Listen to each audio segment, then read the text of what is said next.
You're listening to the 40 Thrive Podcast, Episode 4. You're listening to the 40 Thrive Podcast, the show created for women 40 and beyond, ready to shake things up. Get exclusive access to expert advice, support, and strategies that will inspire, motivate, and give you the tools to not just survive, but thrive. And now, your host, Jackie McDougall. Hey, welcome to the 40 Thrive Podcast. I'm so grateful you're here today. If you're a woman over 40 who's ready to stop going through the motions and create a life on your own terms, this podcast was created for you. And today's episode is just the boost we all need to finish off the year strong. I'm not really sure how we got here, but 2018 is wrapping up. It felt like 10 minutes ago we were on the beach, right? If you're thinking about how to end the year strong, maybe you're thinking about 2019 and setting goals. Historically, I've been one of those all or nothing resolution failures. You know the ones where we look at the next year as it's going to be the year. It's going to be a total game changer and it's going to be amazing and I'm going to be in the best shape and my finances are going to be great and all of those things. In fact, 2018 was the first year that I looked at my life and my business as one big work in progress, and I'm totally cool with that. In fact, that has been the biggest game changer for me, not the expectation of being perfect, but just knowing that every day, day in and day out, that I just show up and do my best, but not expect that unattainable level out of myself all the time. So I feel more productive now and more clear on what I want. And I definitely feel more joy and gratitude for the life I have. And the secret really was to just let go of the pressure that I put on myself to be doing it right and at full speed all the time. Some of the things that I did in 2018 to kind of change that perspective was I took action when I didn't feel 100% ready. How many of you are like, I want to do this thing, but I'm not totally ready? I know for me, I'm still not ready to have kids and I have 3 of them and they're teenagers. So there's that. But, I think it's really important that we begin, jump in, start to do something, try it, even when we don't feel 100% ready. Another thing in 2018 that I've really tried to do is beat myself up less when I make a mistake. Mistakes are going to happen, but it's that beating ourselves up afterwards where it just carries on and on and on. So I'm really trying to give myself that grace and gratitude to just let it go when it's time to let it go. And the third thing I did that I think made all of the difference in the world was I leaned out of that must do all things for all people all of the time existence.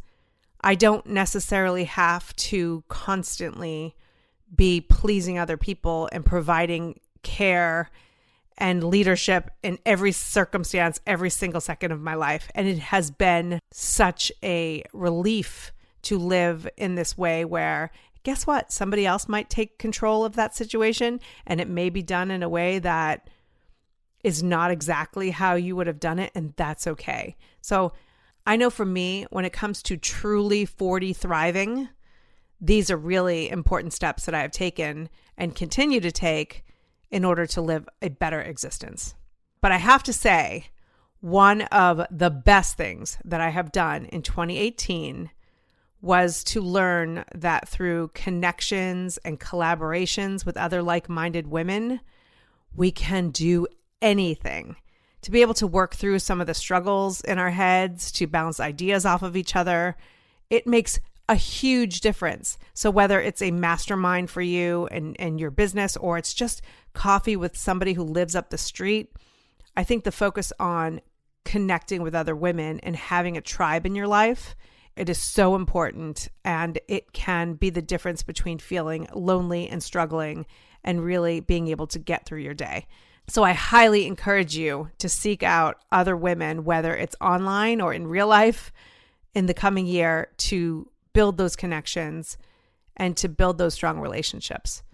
One of the women who's made such an impact on my life in 2018 is the brilliant and very ballsy Diann Wingert. If you attended either of the 40 Thrive events in 2018, you have seen her speak. She is funny, she is candid, she is not afraid to get into it. And you're in luck because you get to hear from her today. But real quick before we get started, I invite you to head over to 40thrive.com and download your 10 tips to start thriving today. It's totally free and something I created for you to help take those small action steps toward more purpose, fulfillment, and joy. Get your 10 tips to start thriving today at 40thrive.com. Okay, so as I was saying, Diann Wingert is a midlife maven and reinvention mentor. Diann helps women in their prime to transform the life they've got into the one they really want. After 2 decades of being a successful therapist, Diann changed careers and became a master's level certified coach. Diann's all about helping women over 40 ditch their excuses, discover their courage, and go after their most audacious goals. She passionately believes that this stage of life is the most powerful if we're willing to let go of whatever's holding us back. Since turning 40, Diann has gotten divorced, raised her 3 children to adulthood, embraced Buddhism, traveled the world, gone skydiving, studied German, remarried, and became a first-time entrepreneur. Now she's in her 6th decade and looking forward to continuing to learn, evolve, and defy her own limits. Diann, welcome to the show. I'm so happy to be here, Jackie. I am so happy to have you, and I'm so happy to say the words midlife maven. I love that. At what point did you decide I am the midlife maven? I think someone else actually referred to me as that, and I wasn't entirely sure that I knew what the word was initially. So, of course, I had to excuse myself and go Google it. And as soon as I did, I'm like, oh, yeah, that's accurate. Like, would you ever consider yourself a midlife maven before they said it? No, and I think it's probably one of the things that's been most fascinating for me about being at this stage of life is that you have an opportunity to actually get to see yourself more accurately by getting information from others. I think up until, I would say, close to 40, I was just too concerned about fitting in, too concerned about doing the right thing, too concerned about being where I thought I should be, keeping up with everyone else. I wasn't really asking for that kind of feedback. And I think probably around 40, I started noticing that the way people saw me and the way I saw me weren't always lined up. And after that, I started seeking out that feedback. And it's really been fascinating. I think a lot of women are looking for others to determine who they are.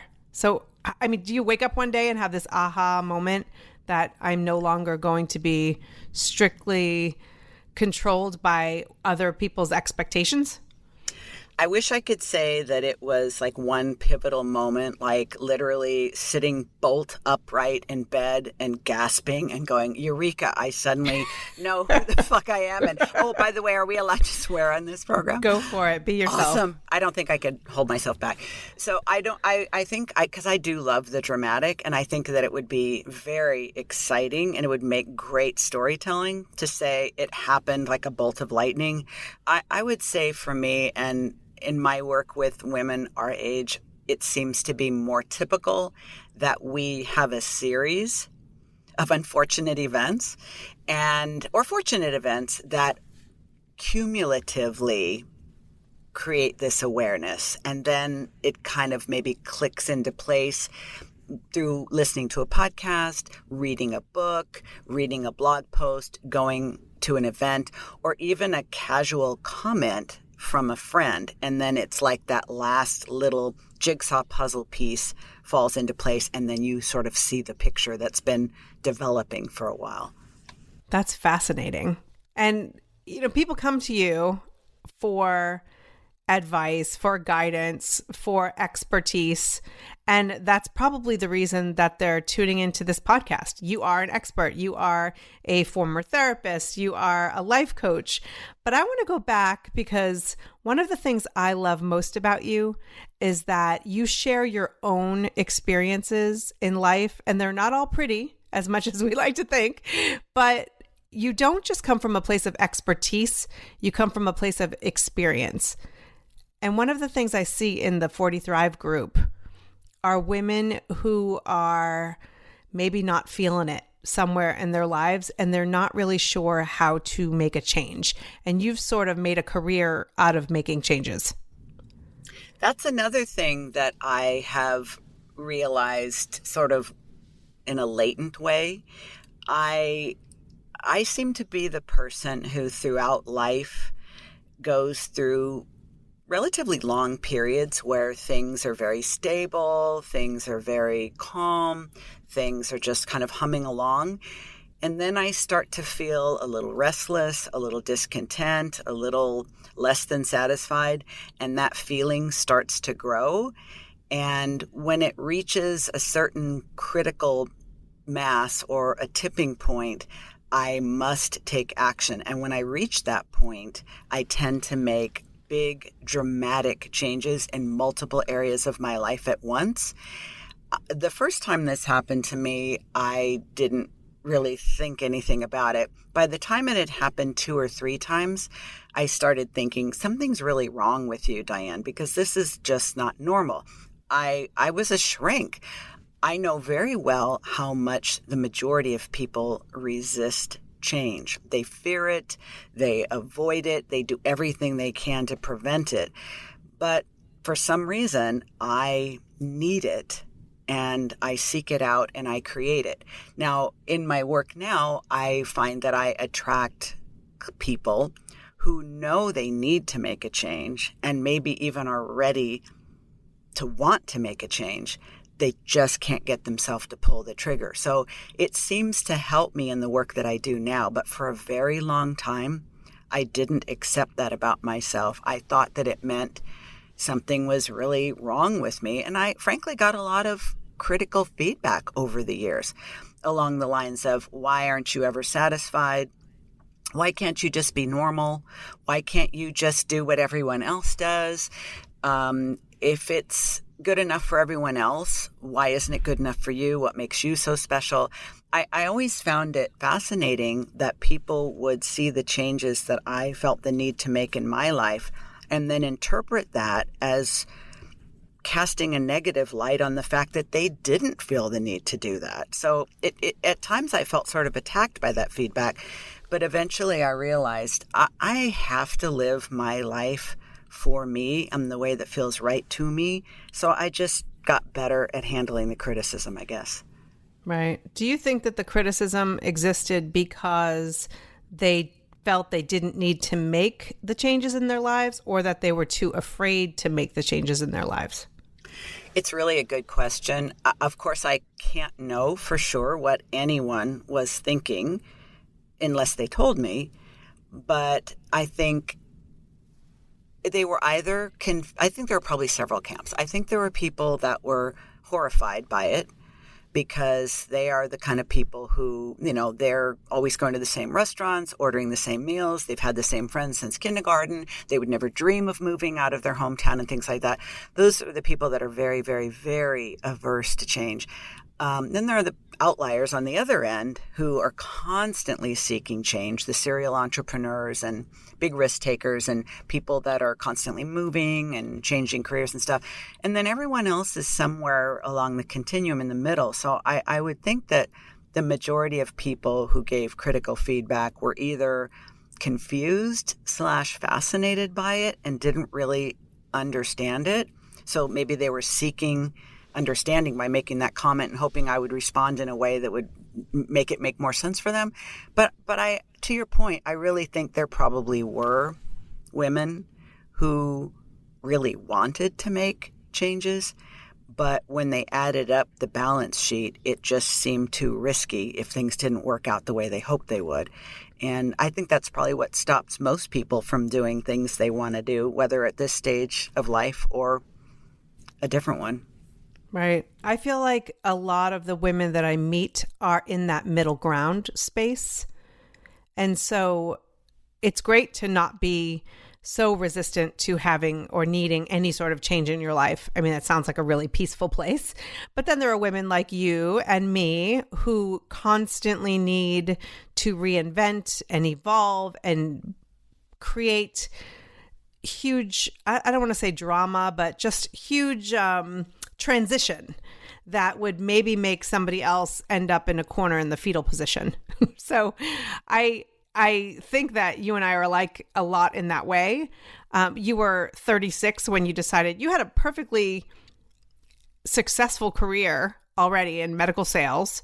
At 36, you head back to school. Like, who is going back to school at 36 especially when you've already have a successful career? Become a therapist. And a husband and 3 school-age kids. There's that. I mean, I see a lot of women going back to school because they didn't necessarily fulfill that, or maybe they got married, had kids, and didn't necessarily find that career space. But I just want to make that clear, like, you were already humming along, you were doing great. And then you go back to school to become a therapist, which, that's a lot. Graduate school is not for the weak. And then you become a therapist. But after 2 decades of that, here you are again a few years ago, switching gears again. Yep. And leaving that behind and becoming a full-time life coach. So how do you talk to those women in the middle who want to make changes but are nowhere near where you were when you made these massive changes? I think what you are describing is not only the majority of women, you're describing the majority of my clients. I've had a few people hire me who said, I wanted to hire you two years ago, but I was too scared. I actually had one woman hire me because another coach she was working with dared her to do the scariest thing she could think of. And she had seen me speak at an event. I know this is the only time I've heard this. She said, my other coach dared me to do the scariest thing I could think of. And I remember being so intimidated by you at this event that I decided, working with her is the scariest thing. I didn't really like that. I don't want to be scary. I don't want to be intimidating. And I don't want anyone to look at me as some sort of freak of nature who is able and willing to create big, meaningful change and take big risks in her life. Because if they see me as someone who has abilities that they lack, they will not recognize how much I can help them. So I sometimes have to do a lot of explaining that if you are a client of mine, you do not, for example, as I did, have to jump out of an airplane on your 60th birthday. That is not a requirement. You do not need to leave a long-term marriage. You do not need to change careers, not once but twice. You do not need to learn a foreign language in your 50s. You don't need to do any of those things. I have done those things because that's what I felt I needed to do to continue to evolve. But most women are going to be very satisfied with change on a much more moderate level. So I think what tends to happen, because I've studied neuroscience extensively and have a really good working knowledge of the brain and the mind, is that our brains are lazy and they don't want to work that hard. You think about this. You've got this 3 pounds of tofu in your head. And this, I say tofu because actually it's not tofu, but it has the consistency of tofu. It's very watery and sort of, wiggly. And it only takes up 3 pounds, but it consumes 25% of the calories your entire body needs every single day. So because it's a calorie hog, it doesn't want to work that hard because it'll blow through the calories that you take in really, really fast. So because of this, the brain doesn't want to work hard. That means the brain doesn't want you to think new thoughts, feel new feelings, take new actions, or risks and changes in your life. It wants you to do what you've always been doing. So one day you wake up and have a thought, I'm not so sure I'm really all that satisfied in this career I've been in for the last 20 years. And you start to daydream a little bit about what you might want to do instead. Within minutes, your brain is going to go, whoa, hold on a second. Worst idea ever. Do not under any conditions even think about that. All these terrible things will happen. Your husband will leave you. Your kids will be ashamed. You'll lose all your money and have to live in a van by the river. All of this stuff. So because of that, we have an overwhelming sense of anxiety and we believe those thoughts. We see them as wisdom and we walk away from fantasizing about that change. It happens so consistently that most people, maybe from the outside, it looks like a woman is settling, but she's just listening to her brain, trying to not work hard and just not understanding that that's what's happening.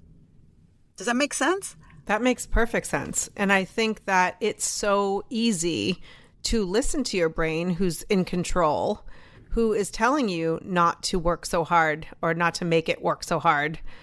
And then you look back and you feel regret for the things that you didn't try. It's very confusing at this period of time, I believe, because a lot of women have been working for other people, whether it's in career or in family or in friendships or relationships. And so to then have this need inside in your bones, you can feel it, that you want to make these changes, but your brain is working against you. You really need some guidance to be able to push through, I believe, in most circumstances. I totally agree. And some women are able to get that guidance in the form of a self-help book or an online course or a workshop. But if the changes that she's considering, contemplating, making are really meaningful and life-changing, she probably needs a midlife maven and mentor to help her not only think through it, but learn how to manage her brain and calm her emotions and deal with all the feedback that she is no doubt going to invite from other people who might have some opinions about what she's doing that don't agree with hers. Right. Well, you've said in the past at the 2 events I've had that you've spoken at that you blew up your life in your 40s. And I think women are terrified of that. And so they don't make any changes because most people don't want to blow up their lives. So how do you know if something is a positive change that should happen or if you just are feeling the itch and that you're about to blow things up? That's really such a good question because you're talking about, I think, the difference between a midlife awakening and a midlife crisis. A midlife crisis is what I believe I had at 40. And honestly, I've sometimes referred to what happened to me at 50 was another midlife crisis, but it actually wasn't. I blew up my life at 40 because I truly did not understand why I was not suddenly, but profoundly unhappy in my life and why the need to change something, literally everything, felt urgent and necessary. A lot of that was hormonal. Since then, I've learned a great deal about perimenopause and menopause and all that comes after. I'm sorry to say, probably more than many doctors do, because most gynecologists don't know nearly as much about perimenopause and menopause as they do about menstruation, pregnancy, and childbearing. So I had to kind of educate myself because here I was an intelligent, educated, sane woman, I thought, and I felt like I had sort of lost control of myself in a way. Now, I'm not saying that I regret the decisions I made or the changes I made. And honestly, I wouldn't want to go back to the life that I had before 40. But I had no idea what was really happening inside of me. And one of the things I realize now is that young women oftentimes don't really understand why they're making the decisions they're making. So they're following the herd. They are conditioned by the media. They are obeying their parents. They are shaped by their culture or their religion or their ethnic group. And they're just doing the things that they feel are the right things to do based on what others expect. And that actually feels pretty good in your 20s. because taking that much responsibility for yourself and figuring all of that out on your own feels terrifying.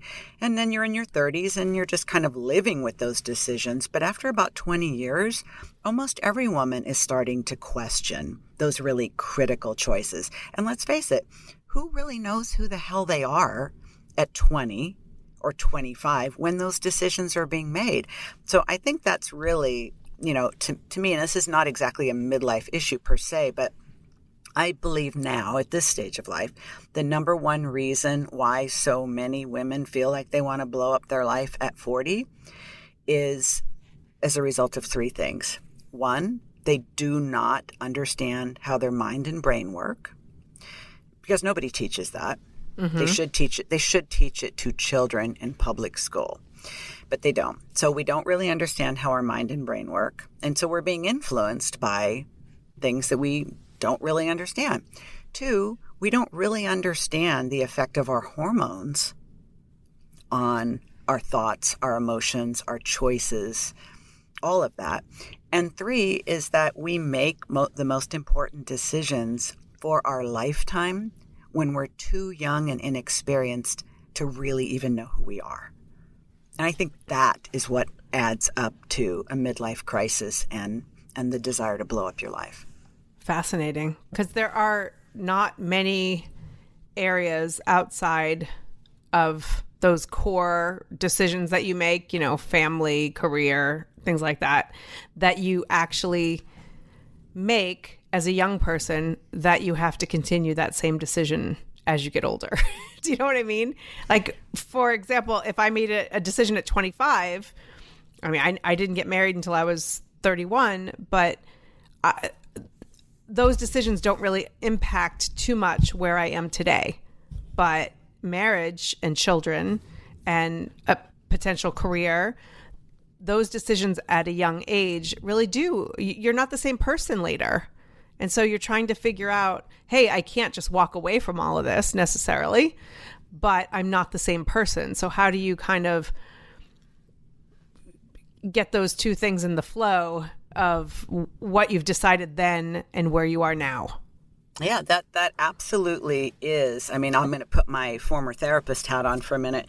I think that, if you think about life, in terms of our development as a human being and the different stages that we go through and the different things that we need to sort of master at each stage, the midlife stage of life is really all about sorting through the choices that we've made and the life that we have constructed around those choices, and then recommitting to them or making the changes we need to make to bring new choices into our life that are actually better suited to the person we've become. This is not easy. It can be traumatic. It can be painful. There can be significant losses. But I've also seen many people who have honestly started living for the first time in their 40s and it could be something like, I've known people personally and worked with people who were gay, and they had been living as a straight person in a heterosexual marriage with children and a whole thing because culturally or based on their faith tradition or their family of origin, they simply could not accept that that's who they were. So they pretended not to be. Then they got into their 40s and they just couldn't pretend anymore. Or they were in the wrong career, or they really wanted to be living in the country and they're living in the city, or they really wanted to be living alone and they're not. Or, and I think that sometimes it does happen. You asked me about this, just happen in a moment or over time. For me, it was kind of a dawning awareness over time. But some people, literally, those thoughts are coming, trying to break through to their conscious mind, and they sort of shoo them away. And then the thoughts come and they shoo them away, and the thoughts come and shoo them away. Sometimes you have to exert a lot of effort to shoo the thoughts away. And some of the popular things people do to sort of suppress that is eating, drinking, shopping, numbing out on Netflix, all the things that I consider buffering. Sometimes when we're doing a lot of buffering, it's because there's something our unconscious wants to get through and get to our attention. And it's so uncomfortable to face that we just keep pushing it away. And as it keeps coming, as we get older, you need to buffer more and more to make it go away. Now, that doesn't explain all overeating and overdrinking and overspending and all that. But I think for a lot of people it does. And then sometimes inexplicably, you just stop doing that and say, okay, what is it that I'm not facing? I actually have a client right now. I mostly work with women, but I do work with some men. And I have a gentleman who's a physician that I'm working with. He's in another country. And I love working virtually because geography is not a boundary. And he became a doctor because his father was a doctor. And their family were immigrants. And becoming a doctor was the highest form of achievement that would make his father proud. And this client knew he didn't want to be a doctor, but he did it because that was what was expected of him. He's now in his mid-50s, and the work that we are doing together is sort of uncovering what he always knew he wanted to do and what he is very likely to now start doing in his life. And that's very, very satisfying for me. But those are a lot of years spent doing something for, I wouldn't say it's the wrong reasons, but I do think that people at midlife are no longer as willing to do things for the sake of others as they have been up to this point. Don't you agree? I do agree. I think that you get to the point where you realize whether you've lost people in your life through death or divorce or just the end of a relationship, you start to kind of see not just the end game, that we don't have as much time as we think and that life is precious and all of those things, but I think that you just realize that some of the stuff we hold on to is so ridiculous and that it doesn't really matter in the long run. And I just remember, even look at the internet. When we first started putting our opinions on the internet, I had to, no opinion was left unsaid when it came to me. I let people know, and it was like I was going to change minds right there. And now I read things and I go, oh, that's ridiculous. And sometimes I start to type and I erase, and sometimes I just move on. But I think you realize that what's important and what should be the priorities, and what are those things that are taking your energy away or making your energy negative that don't really even need to exist in your life. I think the lucky ones and the smart ones are the ones who realize that. I've known people in their 70s who are still ridiculous, which is really sad. I mean, in fact, I'm trying to remember where I heard this, but I heard once, getting older is mandatory, growing up isn't. So I think that growing up means like kind of getting a grip on what really matters and just noticing that your values do evolve over time, and what you used to think was like ridiculously important now you just think is ridiculous. Right. But it means you have to here's another piece of this that I think is important and very interesting, is that we get very attached to our identity. Like your identity is I'm a wife. I'm a wife of a whatever. I am the mother of 3. I am the mother of a special needs child. I'm a social worker. I'm a lawyer. I'm a whatever. We have these identities and we get very attached to those identities. Mm-hmm. And when it comes time for us to evolve to the next phase and perhaps do something different, it's the ego that is clinging to that former identity and telling us, you really want to give all this up? Well, yeah, if it's holding you back, what are you actually giving up? Right. I think you're absolutely right in that we are so used to falling under a specific identity that we don't know how to kind of strip ourselves of all the adjectives and just be who it is that we want to be. So I want to go back for a second, though, to that question of, so you have somebody who's ready to make a change in their lives or in their life, and they're not really sure how. And I know you work with people in order to do this. How do you take that first step? I mean, it's really hard to know, A, is this really what I want? So I like that there's a little bit of, you've been living it. I like that there's thought behind it, that you've been living with something for a while. You know it's not for you anymore. You're ready to shed it, or you're ready to move forward. Don't make those decisions overnight and under the influence of a half a bottle of wine. Great. Exactly. Check. Yeah. So now I've made this decision to change my life, to shed myself of some of these things that no longer serve me. How do I move forward in a way that is best for me? And I hate to say it, but those around me, because we don't all just live in a bubble where our actions don't impact other people. And so there may be a woman who wants to change careers, but she's the breadwinner and they've got 4 kids. Or there may be a woman who wants to leave a marriage, but for whatever reason, you know, there are barriers or other people to consider. So how do you do you have a formula, or do you have a path that you take with your decisions and how to do it, or that you coach your clients? I do. I have a blueprint that I follow, and it has to be customized to each person because we're all unique and of course have different circumstances. But where I start is with several assumptions. And I think lots of times people want tips and tricks and strategies, and they want sort of the quick fix because they're feeling unhappy, uncomfortable, restless. They just want to feel better quick. But I think we're shortchanging ourselves when we go that way. So where I actually start with my clients who are at this very point is by removing obstacles to clarity. And one thing, for example, is a lot of people, I'll say why. I interrogate their thinking, and I teach them how to interrogate their own thinking. Interrogate that's a little bit of a provocative word, but really, really question their thinking about it.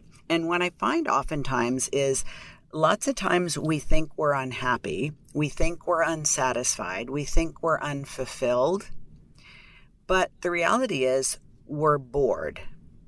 And the reason we're bored is not because our spouse is boring or our job is boring. It's that we're not fully committed to it. We are not giving it our best. We are not giving it our all. And we think that it isn't doing enough for us to for us to want to give our all. For example, you know how you often hear people say, well, I don't get paid enough to deal with this crap. Yes. Right? Well, I may have said that to my children this morning. No doubt. Yeah, especially because you're not getting paid to be a mom at all, right? Exactly. But I think oftentimes we don't really realize what our expectations are. For example, lots of times young women get married because they think it's going to make them feel secure. Or they take a certain career path because they think it's going to make them confident. Or they marry a certain person because they think it's going to make them feel loved. So when we make critical life decisions, like, should I have another kid? Or should I marry this guy or that guy? And should I take this path or that path? If we're making it based on assumptions and expectations that this path, this person, this choice is going to make me feel happy, fulfilled, loved, secured, proud, esteemed, whatever, that is the beginning of the problem, because it is our job to create those feelings in ourselves. It is not our partner's job, our kid's job, or our career's job.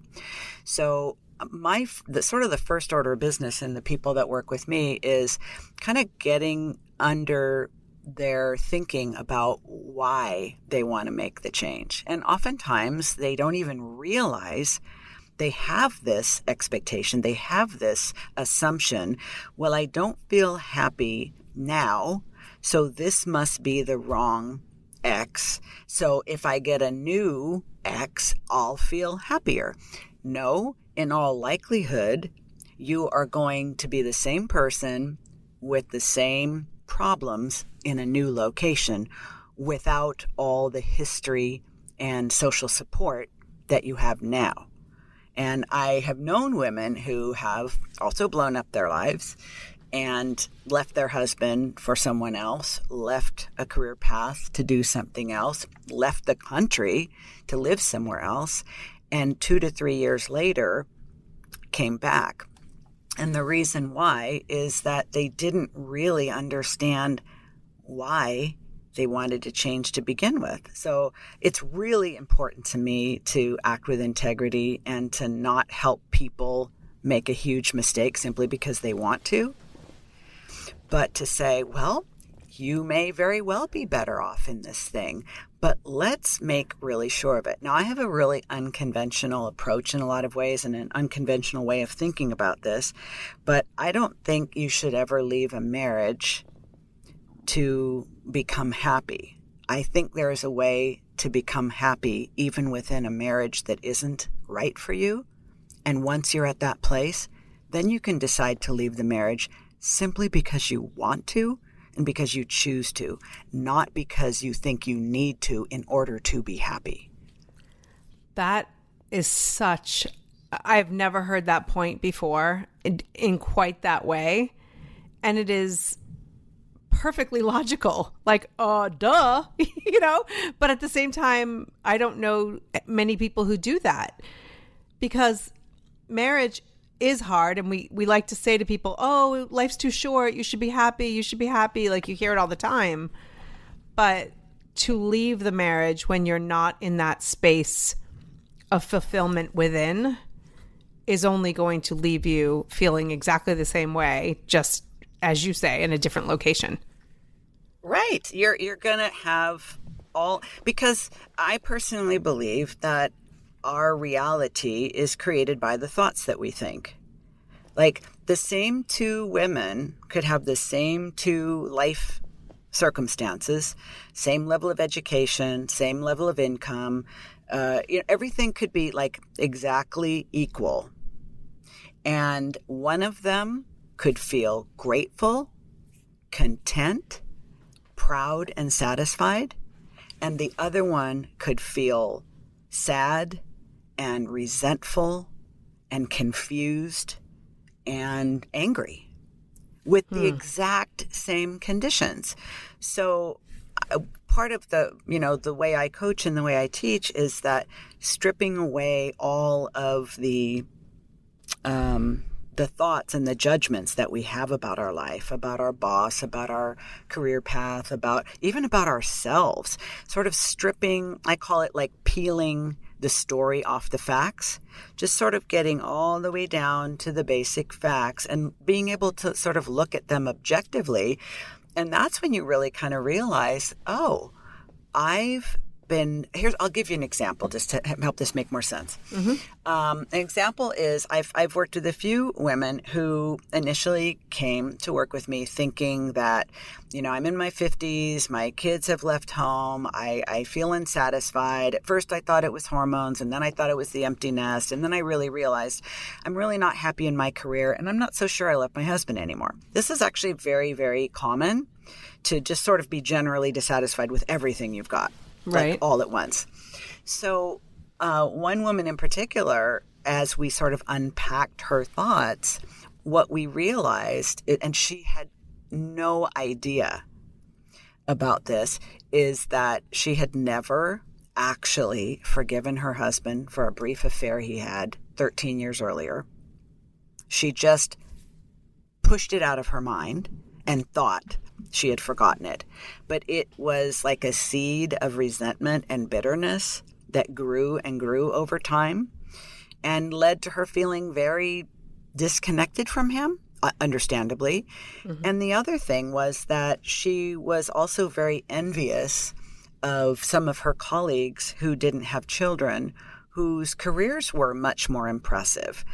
And so she was thinking, well, I'm not so happy with my husband, I'm not so happy with my career. But what it really was that she was still mad at him, and she was envious of them and not even aware of those feelings. And so she was on her way to filing for a divorce from her husband and going into another field. And once we kind of unpacked everything, it was like, I had no idea that's what was going on with me. when we finished our coaching together and she was ready to go on with her life, she had decided to stay in the same career and just shift her working hours so that she could start taking a painting class. And I recently got an email from her saying that she and her husband are now taking surfing lessons together. Wow. So, and I think that's really something I really want the 40 Thrive community to take away from this interview, is that just because you're feeling like you need a change, you need a drastic change, maybe you need everything to be changed, when you actually get into it and really, and I think it usually does involve some guidance. Some people are able to do it on their own, but most of us don't have the objectivity to really get to that level of honesty with ourselves, because most of these things are frankly in our blind spot. We oftentimes will happily choose the life we already have with some adjustments. I think most marriages, for example, need to be renegotiated at this stage of life because our conditions have changed, but our dynamics haven't. So you don't necessarily need to leave the husband, but you may need a new marriage to the same man. Right. Such a good point. It's like I compare it a little bit to your house and clutter. You don't burn down your whole house because the house is cluttered. You just focus on a room, maybe start with one room and declutter there. And then when you start to see results, you might be able to make some of those changes in other rooms. It's usually best to start small and maybe a drawer. Yeah. Or even just like, for example, that restless feeling that we start to have at this stage of life.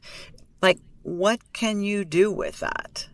Can you sign up for, don't sign up for, a 6-month immersion program in Italy so you can learn the language and cook the food and all that. Just go to an Italian restaurant and try out a few phrases on the waiter, but I honestly, there's something else I'm realizing that I need to say, is that I think oftentimes one of the things that leads to this, because women are like, why am I suddenly feeling so unhappy and desperate for change? I think it and I believe I spoke about this at one of your events, the changes that are happening in our body and in our brain as a result of perimenopause and menopause absolutely shift the way you think and feel about yourself and other people and life in general. And because we're no longer under the influence of estrogen the way we have been at the same level, we're no longer in that state where everyone's feelings and wishes and preferences are more important than ours. I mean, it's really kind of a fascinating design that because of estrogen, we want to take care of everyone. We want everyone to be happy with us. We don't want to ruffle any feathers or rock the boat. We want everyone to like us. We want everyone to approve of us. We want to make people happy. It may feel like it's our choice, but a lot of it is our conditioning and our hormones. And when your hormones start to change and you suddenly feel like, I don't give two shits about anybody but me, how come nobody wants to know what I want? You can act a little crazy about that. But if you don't understand why that's happening, then you usually feel a lot of shame and guilt. Right. I think Do that's you have those moments? Don't you have those moments? We all have those moments, but you're absolutely right. I will say that I'm extremely lucky that I am surrounded with women in my life who understand those moments. I think it's really important to find a tribe, whether it's in your own community, on the phone with your girlfriend across the country, or even in the 40 Thrive group. I think it's so important to be able to share some of these feelings, because if you don't, then you find later that it builds and builds and builds and you want to blow it all up, as opposed to just turning to somebody and saying, if I have to make one more effing dinner for these kids that they complain about, this is not personal experience or anything like that. Of course not. I want to lose my mind by Friday night. And then Saturday, my husband comes home and he's like, hey, what's for dinner? And I want to throttle him, but instead of leaving them all in a trail of my dust, I try to talk to my girlfriends and then go back to my husband and say, what would be great if Saturday night you handled the dinner. So there's there's, you know, that change in me that I don't necessarily want to nurture every single human around me at all times, but I'm so lucky that I can express those things. And I'm not perfect. I may or may not have expressed those things in front of my my husband and children as well. But memory loss is one of the symptoms of this stage. But having other women, having a tribe to turn to, somebody who's not going to judge you, somebody who may show you a mirror and say, hey, this thing in your life that you've been complaining about, you've been unhappy with that for a while. I think there's something bigger that you need to change, or just being able to vent depending on what's actually happening in your life. I think it's so important. And having a laugh about it. Like, you know, all the little insults that go along, you know, with the aging process. And I think of them as insults because each new one that arrives, I'm like, what the hell? You know, it's like, that's always my first reaction. I guess it's like the 5 stages of grief and loss. The first one is shock and disbelief. Right. So I'm always like, what fresh hell is this? But when you can share it with a friend and say, oh my God, is this happening to you too? And they go, oh, you? Right. Like, and then you dish about it and you're like, and then you bust up laughing, and then you're totally adjusted to it already. Absolutely. When you have a friend in the car who notices, you know, the hair on her chin is probably longer than the hair on her head, and you just happen to keep tweezers in the car, you know. I give tweezers out as stocking stuffers. To oh my gosh, my that's friends. Brilliant. I am so going to brand 40 Thrive tweezers. Oh my God, I love that. And also reading glasses with 40 Thrive on the earpiece. Totally. You know? Absolutely. Branded. So I want to make sure that we cover a couple of things before I let you go, because I want to keep you forever and just talk to you forever. But, you know, you talk about the fact that you're in your 6th decade. And we all know 40 Thrive starts at 40. I think a big misconception is that it's just for women in their 40s, but that's not the case. It's really where it starts. So 40s, 50s, 60s, wherever you feel like you could use a little motivation, inspiration. And so, you know, I feel like you're sort of the ghost of Christmas future a little bit for some of the women in the group. So what are some things that we can expect? Because when you talk about the hormones, understanding where things come from, why you feel the way you feel, what are some things that we have to look forward to, Diann, that you can shed a little light on? So in the future we go, oh, that's what Diann said in the podcast. Yeah, really good question. So no, this is great because I did not have a good relationship with my mother. So everything that I experienced felt unexpected to me. I didn't have that kind of mom or a big sister, an auntie, or anyone like that who would say, well, you know, you should be watching out for this. So I am very happy to do that for the younger listeners among us. I would say the decade of, you know, the turning 40 and being in your 40s is coming to terms with the fact that you are no longer young, but you are absolutely not old. And there is more than enough time to catch up if you feel that you're behind, to switch gears if you feel that you are on the wrong playing field, and to fulfill wishes, dreams, and ambitions that you had kind of written off. I think that you have more than enough time to do that. And but you kind of have to really maximize your 40s. I think you would do well to inform yourself about perimenopause by really taking responsibility for your own well-being and not assuming that your doctor is responsible for that. It's your body, so you need to know what you're dealing with. And really learn about that, really come to understand what perimenopause is all about. So you don't feel like you're losing your marbles, and you can kind of anticipate and really, I think, start to make the changes in your daily habits and in your self-care that will keep you really feeling like you're in your prime. Now, once you get in your 50s, the average age of onset for genuine menopause is 51. So sometime in your early 50s, if it hasn't already happened, your periods will stop, and then you will start experiencing menopause symptoms in earnest. at that point in time, your body is no longer really producing estrogen. So you're going to notice all those little annoying physical symptoms, the hot flashes, the night sweats, the weight gain, the libido changes, all of that sort of stuff, which there are wonderful treatments for.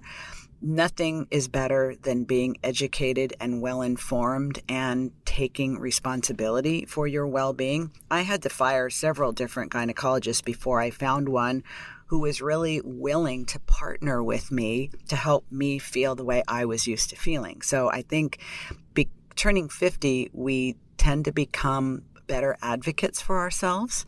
We tend to become a little bit less concerned about what everyone else is thinking and doing, and much more concerned with our needs and our wants.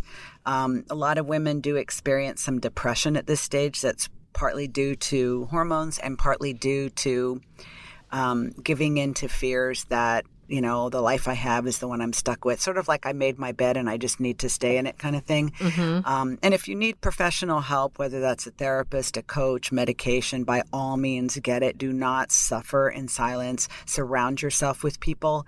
And by the time you're 60, I think what I've noticed is that you're definitely experiencing more physical changes. But I anticipated that in my late 50s and realized, okay, I'm kind of a little bit of a control freak. I don't really like to be surprised unless it's a party for my birthday or something. So that's April 14th for you, Jackie, by the way. Noted. But anyway, but what I'm realizing is that I just started looking around at older women in their 70s and beyond and realizing there aren't a lot of role models that I'm aware of, at least not in my particular circle.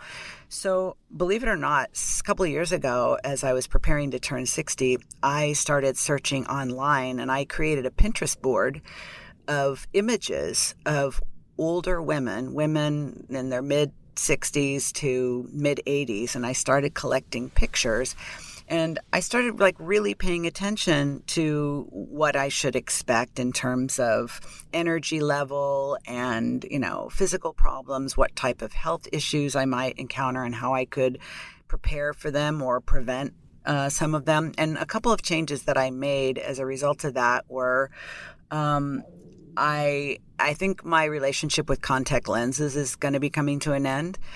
They're not as comfortable as they used to be because one of the symptoms with menopause is dry eyes. And I don't want to be using a million pharmaceuticals to feel better. Right. So I started looking for really cool looking glasses. And I love the idea of having a small collection of them that I could use not only for function, because I'm just about legally blind, but also for as an accessory. I also was wearing 4-inch heels my entire life, and I willingly gave them up before I had to because I was able to retain a sense of control over that. So 2 years ago, I started looking for what I thought were cool looking flats. I didn't want to wait until my arches fell or I got bunions or back pain or whatever. I wanted to give it up. Yeah, I wanted to give it up by choice so that I could retain a sense of dignity and control. So I would say that at this stage of my life, that's kind of how I'm leading with it.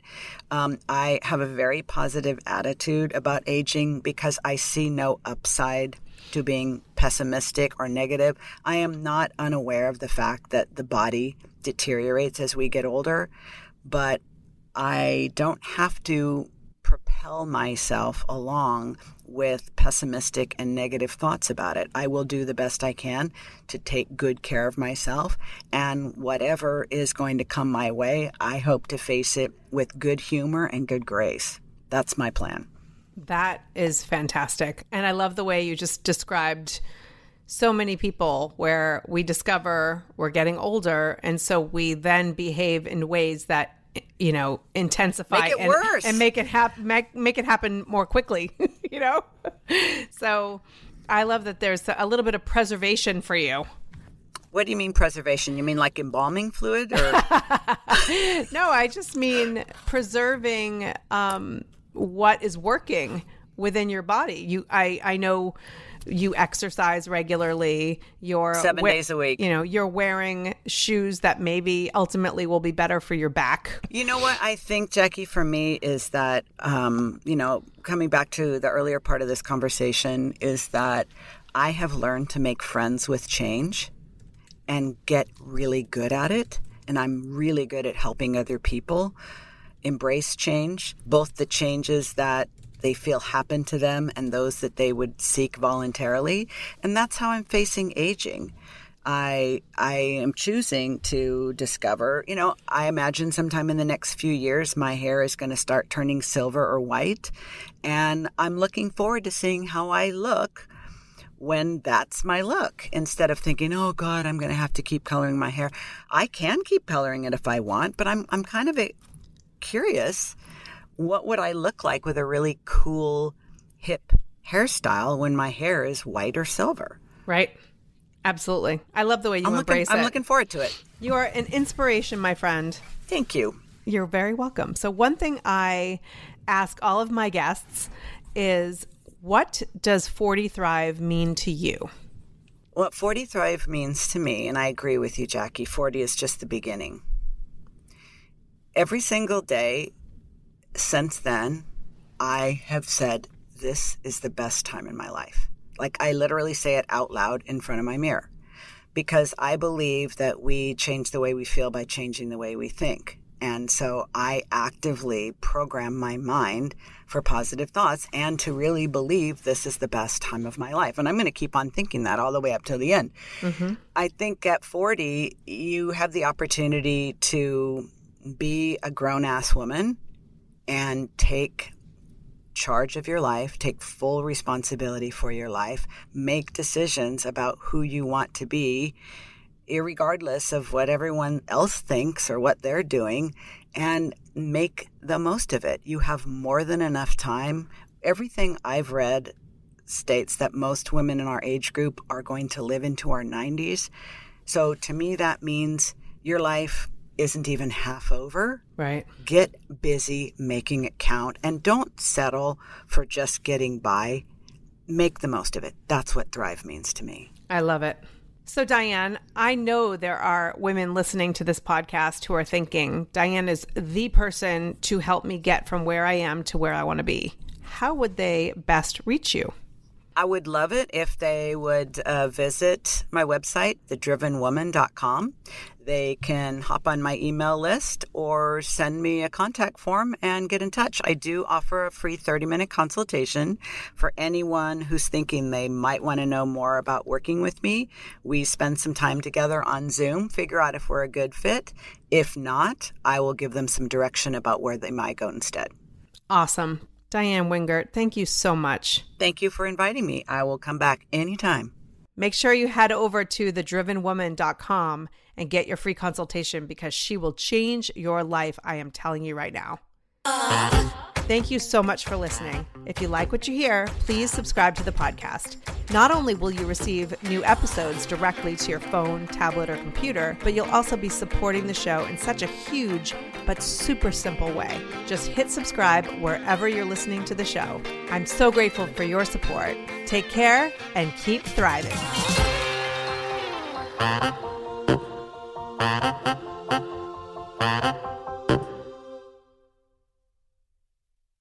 Spring has sprung, and with the change of seasons, sometimes comes an increase in vitality. If you're feeling in the mood for a little more personal time, may I suggest Coconut. Coconut is all about providing clean and natural ingredients when you're enjoying your most intimate moments, with or without a partner. Naturally safe products developed by people who are obsessed with quality. Get 15% off with promo code GROWNASS at grownasswoman.guide/Coconut. That's 15% off with promo code GROWNASS at grownasswoman.guide/Coconut.